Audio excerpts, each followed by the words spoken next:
Hello दोस्तों, welcome back to your own channel doctor एग्रीविजीज। कैसे हैं आप सब? उम्मीद करता हूँ स्वस्थ होंगे, मस्त होंगे। चलिए शुरू करते हैं एक नया वीडियो नए टॉपिक के साथ। जैसा कि पिछली वीडियो में हमने देखा था कि 7P के बारे में हम इस वीडियो में डिस्कस करेंगे। और लास्ट वीडियो में हमने क्या डिस्कस किया था? 3R और 5C ऑफ क्रेडिट एनालिसिस।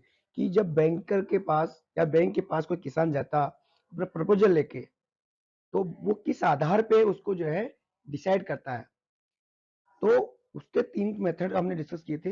एक तो 7P था, एक 5C था और 3R था। तो इस पर्टिकुलर वीडियो में हम बात करेंगे 7P's ऑफ क्रेडिट। वीडियो बहुत इंपॉर्टेंट होने वाला है, वीडियो के साथ अंत तक बने रहिए।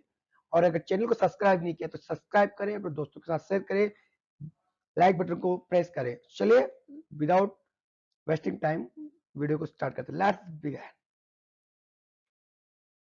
तो इस पर्टिकुलर वीडियो में हम बात करेंगे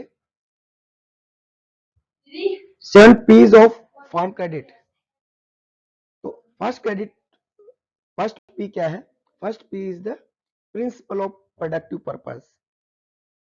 second one is principle of personality. Third one is principle of productivity. Fourth one is principle of phased disbursement. Fifth one is principle of proper utilization. Sixth one is principle of payment and seven one is principle of protection. ये 7P जो है farm credit में बहुत महत्वपूर्ण है। क्यों महत्वपूर्ण है? कि इससे हमको फार्मर की क्रेडिट वर्दीनेस पता चलती है। फार्म क्रेडिट को कैसे एनालाइज किया जाता है उससे हमको उसके बारे में हमको पता चलता है। अब इसको हम वन बाय वन करके देख लेते हैं। तो जो पहला P है वो क्या है? Principal of productive purpose.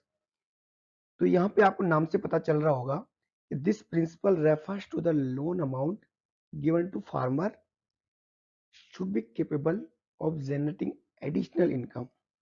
मतलब इस प्रिंसिपल के अनुसार जो फार्मर को लोन दिया जाना है वो आपको इस लायक होना चाहिए कि वो एडिशनल इनकम जनरेट कर सके। मतलब क्या है? अगर फार्मर को लोन दे रहे हैं हम, तो उस लोन से उसको एडिशनल इनकम मिलनी चाहिए। दूसरा कि जो इसका मतलब क्या हुआ, उसको एडिशनल इनकम मिलनी चाहिए, मतलब प्रोडक्टिव पर्पज के लिए काम हो रहा है। उस लोन से नया उसका प्रोडक्टिविटी बढ़ रही है, उसका जो है प्रोडक्शन वो बढ़ रहा है, उसकी कैपेबिलिटीज बढ़ रही है। ठीक है, ये हम जो है आपका एग्जाम्पल ले सकते हो कि जब हम डेयरी एनिमल्स के लिए लोन देते हैं, गोट्री के लिए लोन देते हैं, पोल्ट्री के लिए लोन देते हैं, ये सब चीजों से क्या है कि फार्म का प्रोडक्टिविटी बढ़ जाता है। क्योंकि होता क्या है कि उनकी मदद से जो उसके दूसरे रिसोर्सेज है वो भी जो है उसमें भी उनकी वैल्यू, उनकी एडिशनल इनकम उनसे मिलती है। तो कहने का मतलब क्या है? बेसिकली मतलब ये है कि आपका जो लोन है वो प्रोडक्टिव पर्पस के लिए दिया जाना चाहिए। आगे बढ़ते दूसरे टॉपिक पे। दूसरे टॉपिक मतलब second P of credit analysis. तो second P is the principle of personality. Principle of personality क्या बोलता है? It's denote the characteristic of borrower.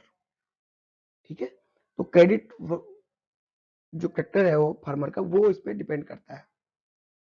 तो this also implies to check the credit worthiness of farmers, which makes him eligible for loan he desires from the institution, that is bank. Bank से वो जो loan लेना चाहता है उसके लिए वो एलिजिबल है कि नहीं, ये पता कैसे चलेगा? जब हम उसकी क्रेडिट वर्दीनेस चेक करेंगे, जब उसका हम कैरेक्टर चेक करेंगे। ठीक है, क्योंकि बहुत सारे फार्मर ऐसे होते हैं जिनको अच्छा खासा प्रोडक्शन होता है लेकिन वो फिर भी जो है जानबूझ के लोन को रीपे नहीं करते। ऐसे लोगों को हम बोलते हैं नॉन उनको बोलते हैं विलफुल डिफॉल्टर, जो जानबूझ के डिफॉल्टर होते हैं। एक कुछ ऐसे केसेस होते हैं कि नेचुरल कैलेमिटीज आ गई, कोई समस्या आ गई, उसकी वजह से किसान दे नहीं पाया, तो बैंक ऐसे जो फार्मर है उसको नॉन विलफुल डिफॉल्टर मानता है कि भाई इनकी कोई गलती नहीं, मजबूरी में ये दे नहीं पा रहे, तो उनको वो जो लोन है उसको रीपे करने का टाइम बढ़ा देते हैं या उसको रीपेमेंट रीफाइनेंस भी कर देते हैं। तो कहने का मतलब क्या है? safety elements of loan is not only depends upon the security offered but also personality of the borrower. कि ये जरूरी नहीं कि आपका लोन प्रोडक्शन मिलने से ही आएगा या ज्यादा इनकम होने से ही आपका लोन रिपे होगा, ये कोई जरूरी नहीं है। लेकिन अगर किसान बेईमान है, किसान जो है डिसऑनेस्ट है, किसान अगर विलफुल डिफॉल्टर है, तो वो आपका लोन नहीं देगा, आपको लोन नहीं चुकाएगा। This is the principle of personality. उसके अलावा जो है हम बात करेंगे प्रिंसिपल ऑफ प्रोडक्टिविटी की। प्रिंसिपल ऑफ प्रोडक्टिविटी का मतलब सिंपल सा है कि हम जब लोन दें तो ऐसे एंटरप्राइजेज, ऐसे क्रॉप प्रोडक्शन के लिए लोन दें ताकि उसकी वजह से दूसरे जो फार्म रिसोर्सेज है उनका भी प्रोडक्टिविटी इंक्रीज हो। समझ रहे ना? तो this principle state that credit which is not just meant for increasing production of enterprises alone, but also it should be able to increase the productivity of other factors also.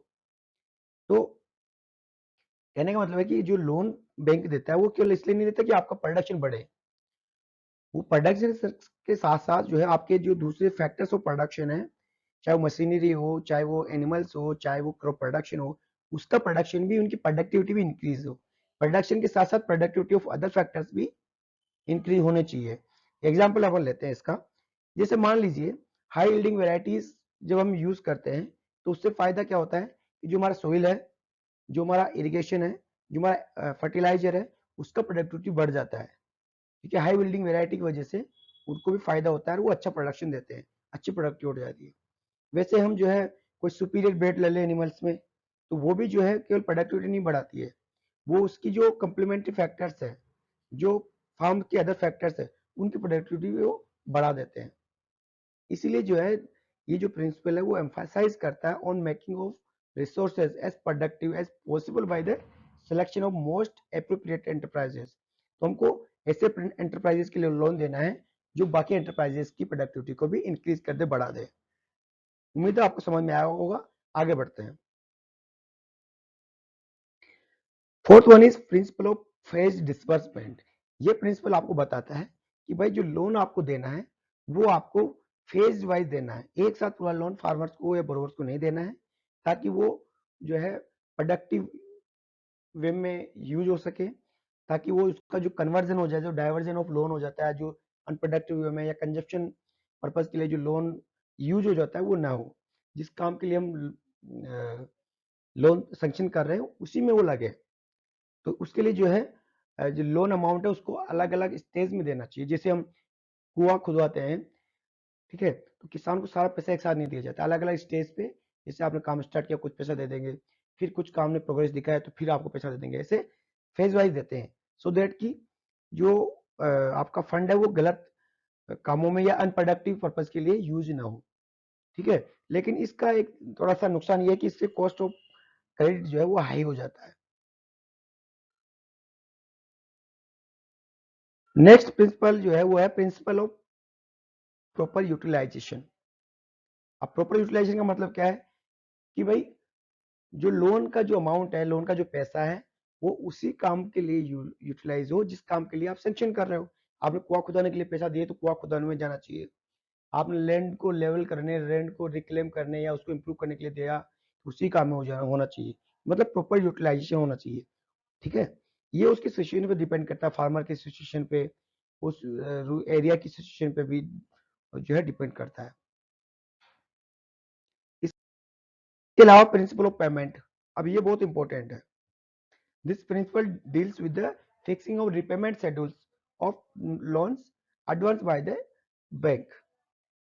ठीक है, ये क्या बोल रहा है कि भाई सारी चीजें हैं, आपने फेज डिसबर्समेंट भी किया, आपने सारी चीजों का ध्यान रखा, लेकिन आपको ध्यान ये भी रखना है कि आपको जब लोन देते हैं उसी टाइम पे आप रिपेमेंट शेड्यूल भी फिक्स कर लीजिए कि आपको 6 महीने बाद में और या साल भर बाद से आपकी इंस्टॉलमेंट किस्तें स्टार्ट हो जाएगी।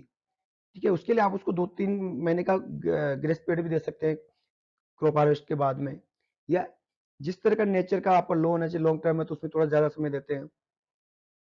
ठीक है, तो ये आपको पहले से ही जो है फिक्स करवा लेना चाहिए।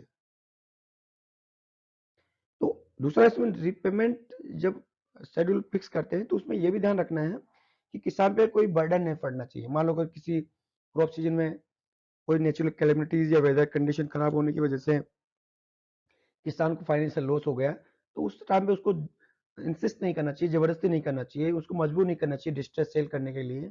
उसके लिए उसको एक्सटेंड कर देना चाहिए पीरियड को। तो जो पेमेंट शेड्यूल है वो भी इस तरह से फार्मर्स फ्रेंडली होना चाहिए, बोरोवर फ्रेंडली होना चाहिए। अगर बोरोवर नॉन विलफुल डिफॉल्टर है तो उसको कंसिडर करना चाहिए। Last principle is principle of protection. देखिए, आपने सारी चीजों का ध्यान रखा, आपने प्रॉपर फेज वाइज डिस्ट्रीब्यूशन किया, आपने उसका क्रेडिट भी, उसकी परसेंटेज देख ली, आपने प्रोडक्टिविटी भी देखी, सब कुछ देखा, लेकिन उसके बाद में बहुत सारी चीजें हो सकती है। तो वहां पे एक प्रिंसिपल को और फॉलो करना पड़ता है, वो प्रिंसिपल है प्रिंसिपल ऑफ प्रोटेक्शन। कि उस केस में भी मान लो अगर आपका पैसा वापस नहीं मिल पा रहा है, किसान नहीं दे पा रहा, तब आप क्या करोगे? क्योंकि एग्रीकल्चर ऐसा सेक्टर है जहाँ पे रिस्क हमेशा रहती है, चाहे वो वेदर की, चाहे वो आपके पैसों से रिलेटेड वेदर रिस्क हो, चाहे वो मार्केट से रिलेटेड हो, चाहे वो टेक्निकल जो है रिस्क हो, हर तक रिस्क एग्रीकल्चर में रहती है। तो उस केस में जो है फार्मर्स किस तरह से जो है सेफ्टी मेजर्स अपनाएं, या बैंक किस तरह से सेफ्टी मेजर अपनाएं ताकि वो प्रोटेक्ट हो सके। तो सबसे पहले तो है कि आप इंश्योरेंस लीजिए, फार्मर्स को बताइए कि आप इंश्योरेंस लेके क्रेडिट लोन लीजिए, ताकि किसी कंडीशन में भी आपका अगर नेचुरल कैलेमिटीज या कुछ भी कंडीशन होता है तो कुछ तो आपको इनकम अश्योर हो जाएगा, कुछ तो मुआवजा मिल जाएगा, तो आप लोन रिपे कर सकते हैं। एक दूसरा तरीका और है, तरीका क्या है कि जो बैंक है उसको आप लिंक करिए क्रेडिट या मार्केटिंग इंस्टीट्यूशन से। ठीक है, तो उसका भी आप एक ध्यान रखिए कि जो बैंकिंग इंस्टीट्यूशन है उसको मार्केटिंग इंस्टीट्यूशन से लिंक कर दीजिए। उससे क्या होगा कि भाई आप जैसे प्रोड्यूस करेंगे, उसके बाद में आप उसको मार्केटिंग इंस्टीट्यूशन को बेच देंगे और उसका पैसा डायरेक्ट जो है बैंक को पेमेंट हो जाएगा, बाकी का पैसा किसान को मिल जाएगा। ये भी एक तरीका है। उसके अलावा आप क्या करेंगे, आप जो है वेयर हाउसेज में अपने प्रोडक्ट प्रोड्यूस को जो है स्टोर करके वहां से एक रसीद ले सकते हैं, और उस रसीद पे आप मार्केटिंग लोन ले सकते हैं। ठीक है, तो उससे भी क्या होता है ना कि आपको फाइनेंस की फैसिलिटी या जो डिस्ट्रेस सेल है उससे बच सकते हैं आप। उसके अलावा क्या है, सिक्योरिटीज। बैंक को जो है सबसे इंपॉर्टेंट चीज है कि चाहे जितनी भी आप लोकेशन लें, फिर भी आपको हाइपोथिकेशन या मॉर्गेज के रूप में कुछ सिक्योरिटी लेनी चाहिए।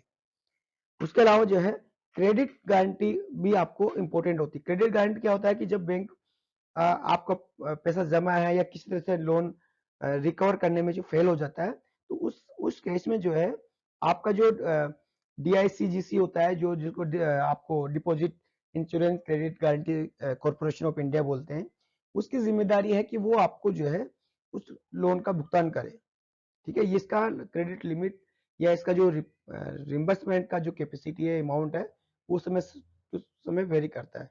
जैसे कोई बैंक अगर मान लेते हैं आपका बैंकरप्ट हो गया, कोई बैंक जो है फेल हो गया, तो उस केस में ये आपको जो है उसका जो है पैसा आपको पे करेगा। उसका लिमिट अभी फिलहाल जो है शायद 5 लाख हो गया है, तो 5 लाख तक का ये अमाउंट आपको दे देगा, चाहे आपका अकाउंट में कितना भी हो। इसके लिए बैंकों से थोड़ा सा पैसा चार्ज करता है, 10 पैसे पर 100 रुपीज ये चार्ज करता है। तो ये एक बहुत बढ़िया तरीका हो सकता है। तो आपको प्रिंसिपल ऑफ प्रोटेक्शन का ध्यान रखना चाहिए कि आपके लोन को कैसे प्रोटेक्ट करें। बैंक को ये देखना होता है, फार्मर्स को भी देखना होता है। तो this is all about the 7 P's of credit analysis. इनमें हमने 7 P's को देखा कि प्रिंसिपल ऑफ प्रोडक्टिव पर्पस क्या होता है, प्रिंसिपल ऑफ फेज डिसबर्समेंट क्या होता है, प्रिंसिपल ऑफ पर्सनल क्या होता है, प्रिंसिपल ऑफ प्रोडक्टिविटी क्या होता है, प्रिंसिपल ऑफ प्रॉपर यूटिलाइजेशन क्या होता है, प्रिंसिपल ऑफ प्रोटेक्शन क्या होता है, प्रिंसिपल ऑफ रीपेमेंट या पेमेंट क्या होता है। ये सारी चीजें हमने इसमें देखी है। तो ये चीज आपको देखना है। इसमें से क्वेश्चन बनता है कि प्रिंसिपल ऑफ पेमेंट क्या है, कॉस्ट ऑफ क्रेडिट क्या होता है। कॉस्ट ऑफ क्रेडिट क्या करता है, बहुत इंपॉर्टेंट क्वेश्चन है, ये आपका कॉम्पिटेटिव एग्जाम में आता है। DICGC क्या होता है, ये आपको देख लेना है। क्रॉप इंश्योरेंस क्या होता है, ये भी इससे जुड़ा हुआ सवाल बनता है। तो इस वीडियो में आपने इस सब चीजों को डिस्कस किया। वीडियो पसंद आए तो अपने दोस्तों के साथ शेयर करिए, चैनल को सब्सक्राइब नहीं किया तो सब्सक्राइब करिए, और आप मस्त रहिए, खुश रहिए, देखते रहिए डॉक्टर। मिलते हैं अगले वीडियो में नए टॉपिक के साथ। नमस्कार।